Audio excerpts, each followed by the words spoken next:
नमस्कार, ANB news में आपका स्वागत है। आपके साथ मैं हूं पूजा परमार। अगर आपको या आपके परिवार में कोरोना वायरस के लक्षण दिखते हैं तो आप इसे नजरअंदाज ना करें और तुरंत ही कोरोना वायरस का टेस्ट करवाएं, क्योंकि ये देखने में आया है कि देश में कोविड-19 से मरने वालों का जो आंकड़ा बढ़ रहा है उसकी एक वजह ये भी है कि कई लोग सही वक्त पर इसका टेस्ट नहीं करवाते हैं और इलाज नहीं करवाते, लगातार इसे नजरअंदाज करते हैं। एएनबी न्यूज आपसे रिक्वेस्ट करता है कि अगर आप में कोरोना वायरस के लक्षण दिखें तो इसकी जल्द ही जांच करवाएं और वायरस को जड़ से मिटाने में सहयोग करें।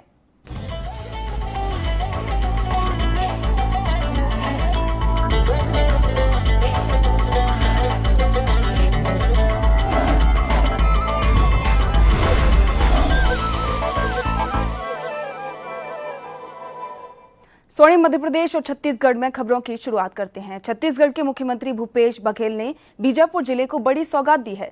ई लोकार्पण और भूमि पूजन के माध्यम से 96 करोड़ रुपए की लागत के 171 विकास कार्यों की शुरुआत की।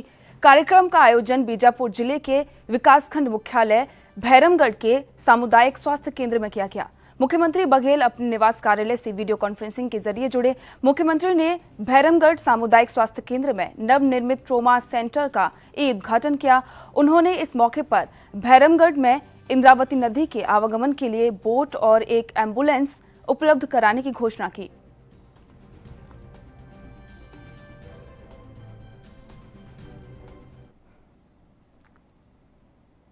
छत्तीसगढ़ में बीजेपी विधायक दल की बैठक हुई, जिसमें विधानसभा सत्र को लेकर चर्चा की गई। विधायक दल की बैठक भाजपा कार्यालय के एकात्म परिसर में हुई। इस बैठक में शामिल होने से पहले विधायक ब्रजमोहन अग्रवाल ने कहा कि विधानसभा का सत्र का छोटा बुलाया गया है। भाजपा के पास मुद्दे बहुत हैं, सत्र को कम से कम 10 दिन का होना चाहिए। पूर्व मंत्री ब्रजमोहन ने कहा कि प्रदेश में कोरोना के मरीज राम भरोसे हैं। प्रदेश सरकार कोरोना से निपटने में नाकाम साबित हो रही है। बता दें कि बैठक में पूर्व सीएम रमन सिंह समेत लगभग सभी विधायक शामिल हुए।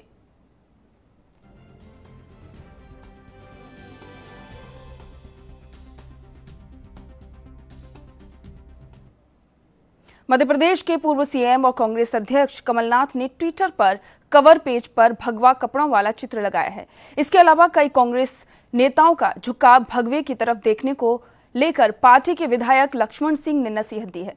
कांग्रेस विधायक लक्ष्मण सिंह ने कहा है कि राम भक्ति दिखाने और शुद्धिकरण से हम अपने ही नुकसान करेंगे।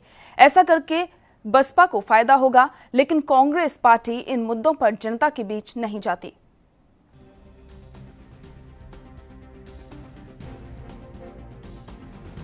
सही मुद्दों को उठाती है, सही मुद्दों पर हम अपना ध्यान केंद्रित करते हैं और धार्मिक मुद्दे से हटकर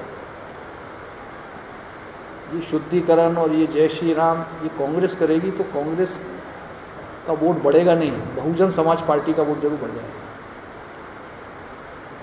हम बहुजन समाज पार्टी की मदद कर रहे हैं इस तरह करके, इसलिए हम केवल और केवल उन मुद्दों पर चर्चा करें। दल बदल वाला मुद्दा है, विकास का मुद्दा है और जनता से जुड़े मुद्दे जो हैं उनको हम उठाएं तो बहुत अच्छे परिणाम आएंगे, और नहीं तो फिर बसपा जो है उसको लाभ निश्चित रूप से। मध्य प्रदेश के कैबिनेट मंत्री ऐंदल सिंह कंसाना ने कांग्रेस पर निशाना साधा है। राम मंदिर को लेकर कांग्रेस ने बीजेपी पर श्रेय लेने का आरोप लगाया, जिस पर उन्होंने तंज कसते हुए कहा कि जिन्होंने वादा किया था उन्होंने पूरा किया। कांग्रेस ने हमेशा अड़ंगा लगाने की कोशिश की है। कपिल सिब्बल ने तारीखें आगे बढ़वाई, लेकिन बीजेपी ने घोषणा पत्र में ये था और कोर्ट का फैसला आते ही बीजेपी ने देरी नहीं की। आज दिख रहा है राम मंदिर। अभी राम मंदिर तो किनका था कि किन्ने उसके आदेश किए, कैसे हुए, इनने तो उसमें काफ़ी प्रयास किया अड़ंगा लगाने का। कई दफ़े इन्होंने तारीखें बढ़वाई, ऑन रिकॉर्ड है कपिल सिब्बल जी ने। और वो आज जिनका संकल्प था उन्हें संकल्प भारतीय जनता पार्टी का था, उन्हें पूरा किया है और राम मंदिर की शुरुआत हुई है। इससे पूरे देश में इसका मैसेज आप जानते हैं क्या हालत है। तो वो तो कह रहे हैं कि श्रेय ले रही है भारतीय जनता पार्टी, कांग्रेस के ज़माने में, राजीव गांधी के ज़माने में इसका। इसमें श्रेय की क्या बात है, वो तो मुद्दा ही था भारतीय जनता पार्टी का, शुरू से ही थी उनकी बात। उनके वचन पत्र में, उनके घोषणा पत्र में था। उन्होंने कहा कि हमारी सरकार बनेगी तो हम राम मंदिर बनाएंगे। चूँकि मामला कोर्ट में था, न्यायालय में था और न्यायालय से फैसला नहीं हो पाया था, इसलिए अभी तक मामला लंबित रहा। और जब कोर्ट से फैसला आ गया तो आप देख लो, भारतीय जनता पार्टी की सरकार देश में है, उत्तर प्रदेश में है, मध्य प्रदेश में है, और उन्होंने तुरंत देरी नहीं की और उसका शिलान्यास किया। मध्य प्रदेश की कमलनाथ सरकार में कैबिनेट मंत्री रहे हर्ष यादव की कोरोना रिपोर्ट पॉजिटिव आई है। सागर जिले की देवरी विधानसभा से विधायक हर्ष यादव का स्वास्थ्य पिछले कुछ दिनों से खराब चल रहा था, जिसके बाद उन्होंने कोरोना संक्रमण की जांच करवाई और अब उनकी रिपोर्ट पॉजिटिव आई है। विधायक हर्ष यादव ने बताया कि उन्होंने परिवार सहित जांच कराई थी। उन्हें पिछले 7 दिनों से हल्का बुखार भी था। हर्ष यादव ने सोशल मीडिया के माध्यम से अपने समर्थकों और अन्य आमजन से अपील की है, जिसमें उन्होंने कहा है कि जो लोग एक हफ्ते में मेरे संपर्क में आए हैं वो अपनी जांच करा लें।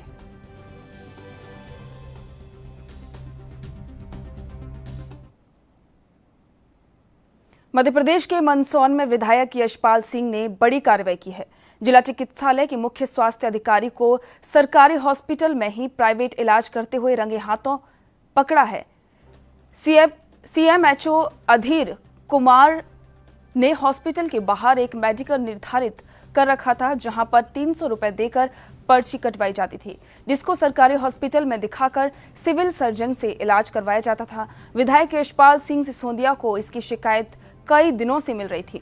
आज विधायक यशपाल सिंह सिसोदिया स्थानीय मीडिया कर्मियों को लेकर जिला चिकित्सालय पहुंचे, जहां सीएमएचओ अपने सरकारी कैबिन में ही प्राइवेट इलाज कर रहे थे। सीएमएचओ विधायक यशपाल सिंह सिसोदिया के सामने हाथ जोड़ते और माफी मांगते भी नजर आए। क्योंकि जहाँ तक मेरी अपनी पुख्ता जानकारी है, लंबे समय से ये खेल चल रहा था, लेकिन ऑथेंटिक रूप से मेरे को आज कंफर्म हुआ कि कुछ मरीज आकर के बैठ गए हैं। 10, 15, 20 मरीजों को जिला चिकित्सालय के बाहर आशीष मेडिकल स्टोर पर पर्ची कटती है। मरीज से 300 रुपये लिए जाते हैं, बाहर राशि की वसूली हो जाती है, मरीज अंदर आ जाता है और मरीज जब अंदर आता है तो शासकीय जिला चिकित्सालय के कार्यालय में आता है। ये कार्यालय है जहाँ पर हमने ये छापा मारा है। ये मरीजों को देखने का स्थान नहीं है, यह फाइलें निपटाने का काम होता है। कर्मचारी अधिकारियों से संबंधित जो समस्या उसका समाधान करने का कार्यालय है, लेकिन नीचे पेशेंट को नहीं देखते हैं। और अगर अस्पताल के इस भवन के अंदर किसी मरीज को देखने का काम किया जाता है तो सरकारी बिल्डिंग है ये, इस बिल्डिंग में बाहर से कोई पर्ची काट करके 300 रुपये ले ले और अंदर भेज दे। और डॉक्टर अधीर मिश्रा जो मुख्य चिकित्सा स्वास्थ्य अधिकारी थे, कल तक ये यहाँ के सिविल सर्जन थे, तो बाहर पर्ची काट करके 300 रुपये की राशि में आपका कितना हिस्सा? और आशीष मेडिकल स्टोर वाला 300 रुपये लेकर के डॉक्टर साहब के यहाँ तक भेजने वाला होता कौन? अगर डॉक्टर साहब को प्राइवेट प्रैक्टिस करना भी है तो डॉक्टरों को इस बात की अनुमति है। सोनोग्राफी करना, अन्य परीक्षण करने का अधिकार नहीं है, लेकिन परामर्श तो मरीजों से कर सकते हैं, परामर्श शुल्क भी ले सकते हैं। लेकिन जिला चिकित्सालय के इस भवन के अंदर, जो भवन सरकार का है, शासन का है, और इसमें अगर मरीजों को देखने के लिए पैसे लिए जाते हैं, पैसे 2 तरीके से लिए जाते हैं, प्रत्यक्ष और अप्रत्यक्ष, डायरेक्ट और इनडायरेक्ट। ये इनडायरेक्ट पद्धति से पैसे यहाँ पर वसूल किए जाते हैं। और आज हमने लगभग 15 मरीजों को देखा जो डॉक्टर साहब को दिखाने के लिए तैयार बैठे थे। साहब ने ये जरूर आरोप लगाए मेरे पास में, और उन्होंने ये भी बताया कि ये इतने लोग यहाँ बैठे थे और ये पर्ची कटी हुई है, और मैं यहाँ पर अस्पताल के अंदर इन लोगों को देखता हूँ। कुछ लोग बाहर बैठे हुए थे, आप लोगों ने भी देखा होगा वो, परंतु आप खुद स्वयं देखिए कि मैंने क्या पेशेंट यहाँ पर देखे। दूसरी चीज़ ये कि ये मेरा ऑफिस है, यहाँ मैं पेशेंट कैसे देख सकता हूँ? आप देख लीजिए, मेरे पास में कुछ देखने का अगर यदि रेगुलर कुछ होता तो मेरे पास में यहाँ देखने के लिए कुछ तो साधन होता। न मेरे पास में यहाँ स्टेथो है, न मेरे पास में यहाँ पर बीपी इंस्ट्रूमेंट है, न मेरे पास में एग्जामिनेशन टेबल है। ये ऑफिस ही दिख रहा है आपको, इसके अंदर कहीं मैंने एग्जामिनेशन करने जैसी स्थिति तो नहीं दिखी। देखिए, माननीय विधायक महोदय द्वारा जिला अस्पताल में से ये जो कुछ राशि लेकर बाहर राशि ली जा रही थी और यहाँ ट्रीटमेंट किया जा रहा था, उस संबंध में कलेक्टर महोदय को अवगत कराया गया था। तो कलेक्टर महोदय द्वारा मुझे निर्देशित किया गया था कि मौके पर पहुंचकर जांच करें। तो मैं यहाँ उपस्थित हुआ था, तो माननीय विधायक महोदय द्वारा ये दस्तावेज दिए गए हैं, जिन लोगों ने बताया गया है कि उनसे आशीष मेडिकल पर 300 रुपये लिए जा रहे हैं और यहाँ आके उनका ट्रीटमेंट किया जा रहा है। क्या आपने क्या कार्रवाई की प्रथम दृष्टया? अभी देखिए, मैं जस्ट आया ही हूँ और माननीय विधायक महोदय ने मुझे दस्तावेज दिए हैं, तो इन सभी के कथन लेंगे और जो वस्तु स्थिति होगा उसका प्रतिवेदन बना के कलेक्टर महोदय को अवगत करेंगे। मध्य प्रदेश के रीवा में आदिवासी महिलाओं ने खुद की सुरक्षा के लिए खुद ही बंदूकें उठा ली हैं। अब इनकी मांगों को सरकार ने मान लिया है और इन्हें बंदूकें दी गई। रीवा जिले के सेमरिया क्षेत्र की एक अनपढ़ आदिवासी महिला सुंदरिया ने ये बीड़ा उठाया है। इस गांव में डकैत और बदमाश जाने से डरने लगे हैं। पुरुष अपना काम करते हैं और गांव की महिलाएं घरों की रखवाली करती हैं। प्रदेश के मुख्यमंत्री ने सुंदरिया और उसकी टीम को अगवा बहिनी की उपाधि और साथ में बंदूक के लाइसेंस भी दिए हैं। अब हाथों में चूड़ी और चेहरे पे घूंघट में भी ये महिलाएं बंदूक चलाने के गुर सीख रही हैं। जिले के ककरेडी और मझियार गांव की ये महिलाएं हैं।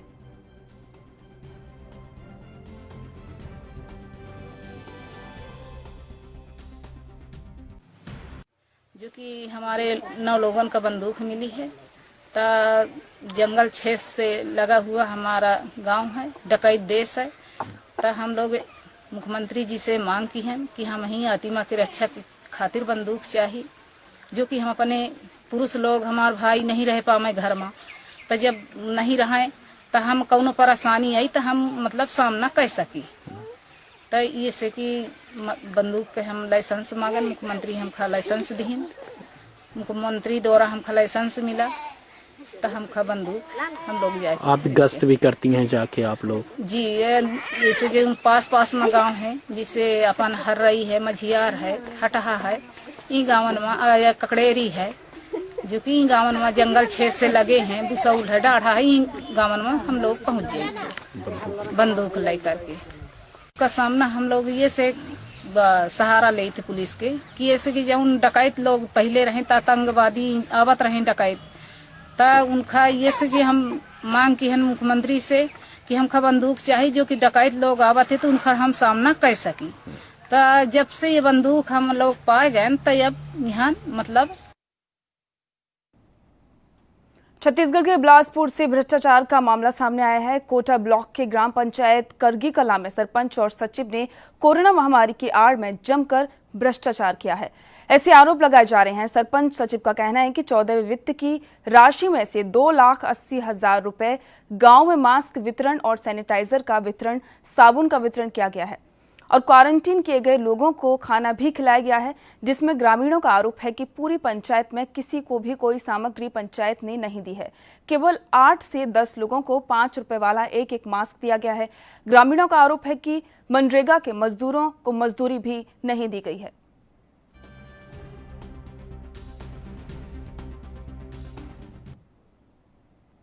अब वक्त हो गया एक छोटे से ब्रेक का। ब्रेक के बाद जल्द लौटेंगे कुछ और खबरों के साथ।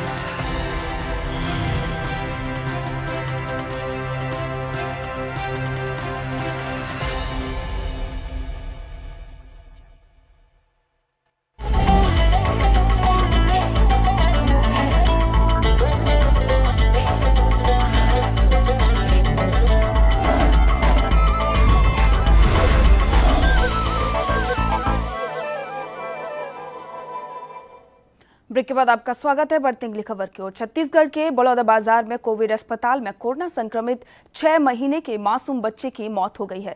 जिले के मुख्य चिकित्सा अधिकारी डॉक्टर KR सोनवानी ने मौत की पुष्टि की है। बच्चे के माता पिता समेत परिवार के 7 लोग कोरोना पॉजिटिव पाए गए थे।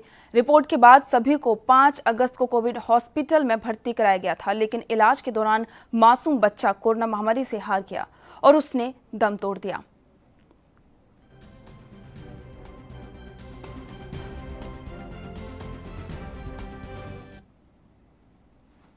छत्तीसगढ़ के राजनांदगांव में गरीब का आशियाना ढह गया। बारिश से अगर गर्मी में राहत मिलती है तो कुछ लोगों के लिए ये बड़ी आफत भी होती है।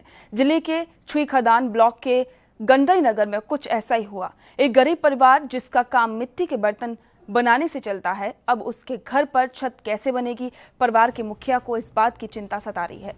पीड़ित का एकमात्र कच्चा मकान था, लेकिन अब सिर्फ मकान ही नहीं गिरा बल्कि अनाज जो रखा था, बर्तन रखे थे, वो भी उसमें दब गए। घर का सारा सामान लगभग खराब हो गया है।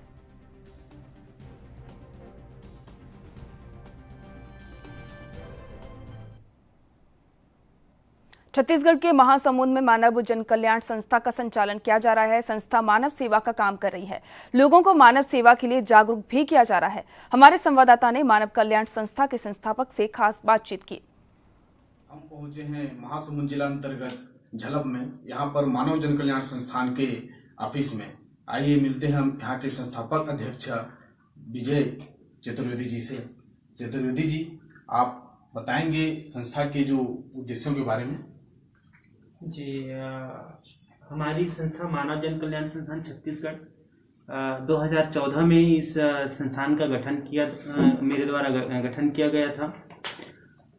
जो मानव कल्याण, मानव सेवा के देखते हुए और उसको सोच रखते हुए संगठन का गठन किया गया था, जिसमें हम उद्देश्य धर्म, जाति, संप्रदाय या भावनाओं से ऊपर उठकर जन कल्याण कार्यों में योगदान देने के लिए है और गरीब, असहाय, विकलांग, वृद्ध जन, बेसहारा लोगों को हर संभव मदद करने की दिशा में कार्य करते हैं। शिक्षा, स्वास्थ्य क्षेत्र में अपना योगदान है। वर्तमान समय में रक्तदान के महत्व को बताते हुए इसके लिए युवाओं को प्रोत्साहित करना है और बेरोजगार युवक युवतियों के लिए समय समय पर युवा कैरियर मार्गदर्शन का शिविर करते हैं, जो करते आ रहे हैं अभी तक। और स्वच्छता के क्षेत्र में अपने परिवेश को स्वच्छ और सुंदर बनाने हेतु लाने के प्रयास करते हैं और व्यसन मुक्त, नशा मुक्त समाज निर्माण हेतु प्रयासरत हैं हम लोग। पर्यावरण के संरक्षण व संवर्धन के लिए अधिक से अधिक वृक्षारोपण करने का अभियान चलाना है। लोगों को अपने अधिकारों और कर्तव्यों के प्रति जागरूक करना भी है। घरेलू हिंसा जैसे दहेज प्रथा के चलते हो रहे महिलाओं के उत्पीड़न के रोक लगाने की दिशा में कार्य करते हुए नारी सशक्तिकरण कार्य करना है। अन्य जो जन कल्याण जो लोगों के हित से जुड़ा हुआ है वो कार्य करते हैं। Loknath Khunte, NB news, Mahasamund.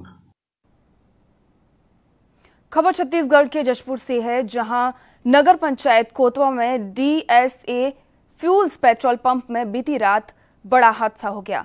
कल रात 9 बजे डीपी मापते समय शॉर्ट सर्किट से आग लग गई, जिसमें 2 कर्मचारी बुरी तरह से झुलस गए। दोनों को प्रारंभिक उपचार के बाद डॉक्टरों की सलाह पर रायगढ़ रेफर कर दिया गया है। बताया जा रहा है कि पानी की निकासी के लिए हैंडपंप की जगह टुल्लू पंप का उपयोग किया गया था, जिसमें शॉर्ट सर्किट होने पर यह हादसा हुआ है।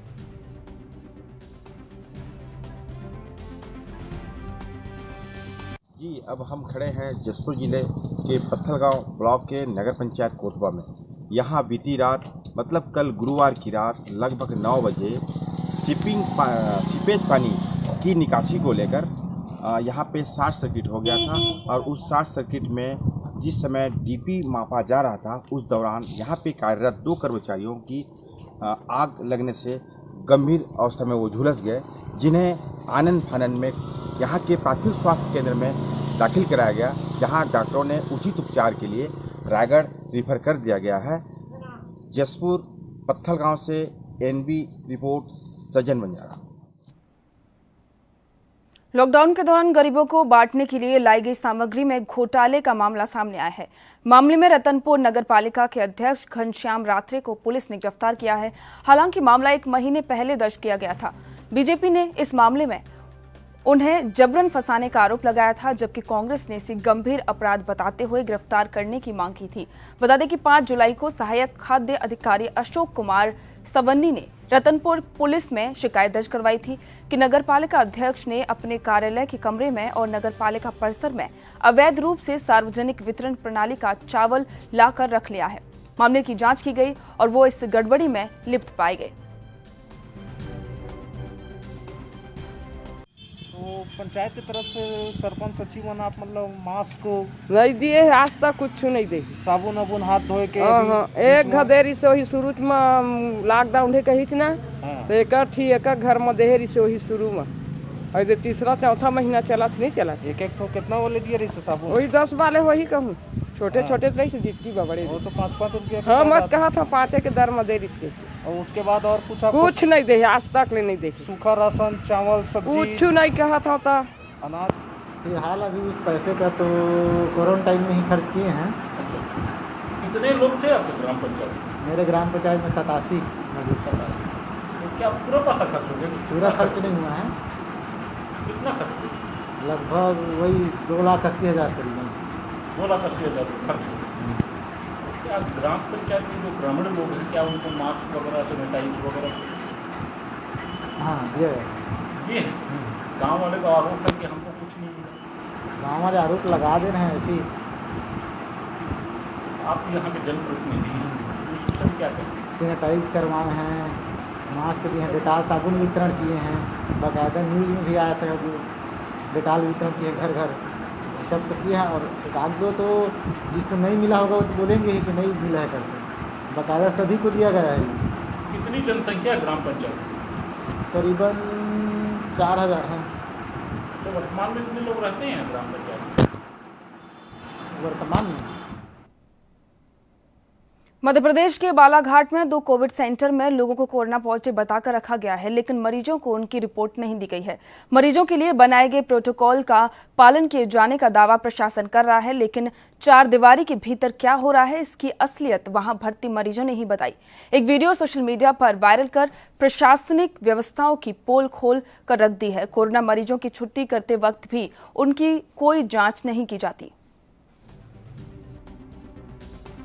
स्वास्थ्य तो मेरा बढ़िया है, बीपी लेवल भी बढ़िया है, टेम्परेचर वगैरह सब भी बढ़िया है, कोई भी ऐसे सिम्टम्स लग नहीं रहे कि कोरोना पॉजिटिव है करके। बट रिपोर्ट मेरी पॉजिटिव आई है तो मुझे 10 दिन यहाँ रहना पड़ रहा है। अच्छा, उसके बाद क्या होगा? उसके बाद एक ही फर्स्ट टाइम हमारा यानी जब टेस्ट हुआ था तो हम लोग की यानी रिपोर्ट गई थी और हमको फ़ोन के थ्रू आया। हम लोग को कोई हार्ड कॉपी वगैरह या ऐसा कोई सॉफ्ट कॉपी नहीं मिली है जिससे मुझे सिद्ध हो जाए कि मैं कोरोना पॉजिटिव हूँ।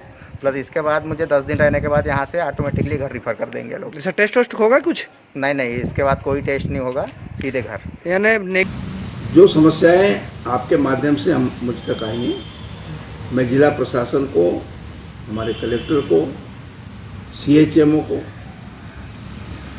निश्चित रूप से अवगत कराऊंगा और मैं भी जाकर के कोविड सेंटर का एक बार विजिट करूँगा। वहाँ पर लगातार देखा जा रहा है कि एक ही लेट बाथ का इस्तेमाल किया जा रहा है, गंदगी बहुत पड़ी हुई है, एक ही हैंड ग्लूव से 80 बेड का प्रबंधन वहाँ पे रहेगा और लैट्रिन बाथरूम भी वहाँ पे मैंने जब देखा था तो हर फ्लोर पर थी। फिर भी यदि कोई ऐसी स्थिति होगी तो उसका सुधार करेंगे। वो रिफ्लेक्ट करने लगता है। अगर 5 दिन आपको कोई सिम्टम नहीं आ रहे हैं तो इसका मतलब आपको कोई समस्या उस वायरस से नहीं है, इसीलिए वहाँ 10 दिन रखने का प्रावधान। सोशल डिस्टेंसिंग और अव्यवस्था को लेकर क्या कार्रवाई की जाएगी? किस जगह पे? उसी जगह पे। उसमें सोशल डिस्टेंसिंग का नहीं है, वहाँ जो है सारे पेशेंट हैं तो उसमें सोशल डिस्टेंसिंग इररिलेवेंट मैटर है।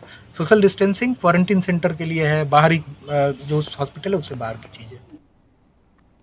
मध्य प्रदेश के अशोकनगर में जिला पंचायत का कर्मचारी कोरोना पॉजिटिव पाया गया है, जिसके बाद से जिला पंचायत में हड़कंप मच गया है।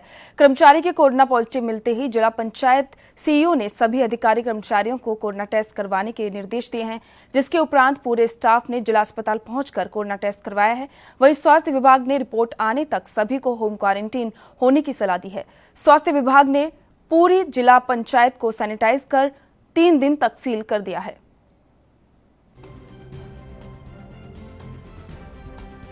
हमारे जिला पंचायत CO ऑफिस में एक कर्मचारी पॉजिटिव पाया गया।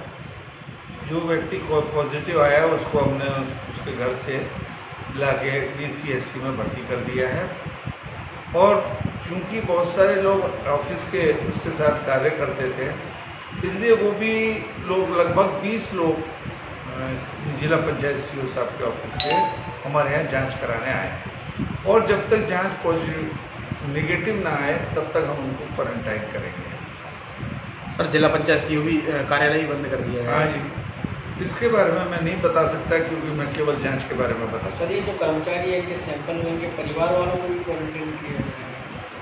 देखिएगा इनके सैंपल में से अगर किसी का भी पॉजिटिव आएगा तो उनके परिवार को भी हम क्वारंटाइन करेंगे। जिला पंचायत को कंटेनमेंट एरिया जोन घोषित किया है क्या? फिलहाल तो उसका सैनिटाइजेशन कराया जा रहा है। सैनिटाइजेशन के बाद में चूँकि छुट्टी भी आ गई है नज़दीक में तो हो सकता है 2-3 दिन सैनिटाइजेशन के बाद। सोयाबीन उगते हुए अभी तक आपने सिर्फ खेतों में ही देखा होगा, लेकिन मध्य प्रदेश के बैतूल में एक किसान ने निर्माणाधीन 4 पर 2 मीटर चौड़े रोड के डिवाइडर पर ही ये कारनामा करके दिखाया है। डिवाइडर पर सोयाबीन की खेती की गई है। करीब 150 मीटर तक सोयाबीन की बुआई की गई है। 4 लेन पर बीच सड़क में सोयाबीन की खेती करने का यह अनोखा मामला है। ऐसा नहीं है कि किसान के पास जमीन नहीं है, बल्कि 4 लेन से लगा खेत किसान का ही है। किसान का कहना है कि खेत में बुआई के बाद बचे हुए बीजों को उसने यहां पर लगाया और फसल उग गई। खेती का ये तरीका 4 लेन से गुजरने वालों को भी आकर्षित कर रहा है, लेकिन तहसीलदार इस मामले पर संज्ञान लिया है और नियमानुसार कार्रवाई करने की बात कही है। गाया क्या है? ये क्या बीज बचा था, मतलब खेत से बो के आ रहे थे, खाद मिला हुआ था। हाँ। जहाँ जगह खाली थी तो हमने वैसे घुमा दी, वैसे भी खराब हो जाता वो। अच्छा। तो हमने कहा खराब क्या, जो खाद मिला रहता है ना डीएपी में तो गीला हो जाता है, तो उसको फेंकते। तो हमने ऐसा बो दिया हो जाया करके। अभी उग गई है, क्या हालत है फसल की? अभी तो ठीक है, पर ढोर चल रहा है उसको बहुत लोगों का, उधर से आधा चढ़ गया सब। कितना खेत है आपके पास? मेरे पास तो 2 एकड़ खेत है। फिर यहाँ पे कैसे बोया आपने? ये बच गया था तो मतलब बीज खराब हो जाता, उसको फेंकना पड़ता, तो मैं ऐसे डाल दिया। अच्छा, अभी क्या खेत से अच्छी है यहाँ फसल की, खेत की अच्छी है? खेत में तो पानी ज़्यादा गिर गया तो थोड़ी कम होगी यार। यहाँ पर ये जब जमीन नरम थी तो यहाँ उग गया, अभी अच्छी है। हाँ। वास्तव में मैं बैतूल नगर का तहसीलदार हूँ और मुझे कल एक पत्रकार महोदय का फोन आया था कि ग्राम जामठी से उड़दन की तरफ जाते हैं, वहाँ पे दोनों मतलब रोड के दोनों तरफ बीच में जो डिवाइडर है, और डिवाइडर में सोयाबीन बोई गई है। तो मैं आज शासकीय काम से भोपाल जा रहा हूँ, तो मैंने अभी मौके पे देखा है कि वास्तव में यहाँ पे सोयाबीन बोई गई है। अब जो भी यहाँ का पटवारी है उसके माध्यम से हम जो भी विधिक रूप से कार्रवाई होगी कार्रवाई करें।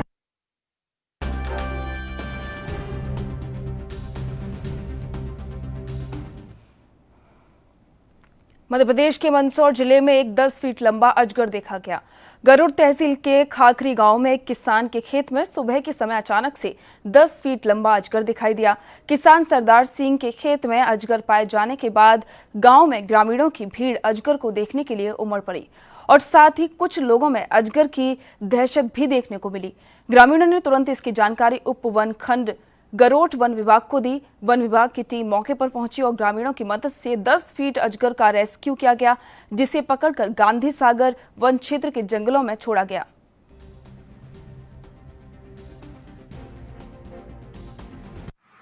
आज ग्राम पंचायत अखिलेश सिंहदास के पोषक ग्राम खोखरी में सूचना पर वन स्टाफ और हम लोग गए तो देखा कि एक किसान के खेत में 10 फुट लंबा अजगर, जो कि क्षेत्र में पहली बार, मगर के रेस्क्यू तो करते रहते हैं और अजगर का रेस्क्यू आज पहली बार क्षेत्र में सूचना मिलने पर किया गया और उसको रेस्क्यू करके गांधी सागर और बानपुरा वन क्षेत्र में छोड़ा गया सफलतापूर्वक। स्वर्णिम मध्य प्रदेश और छत्तीसगढ़ में फिलहाल इतना ही। देश दुनिया की तमाम खबरों को जानने के लिए देखते रहिए ANB न्यूज। नमस्कार।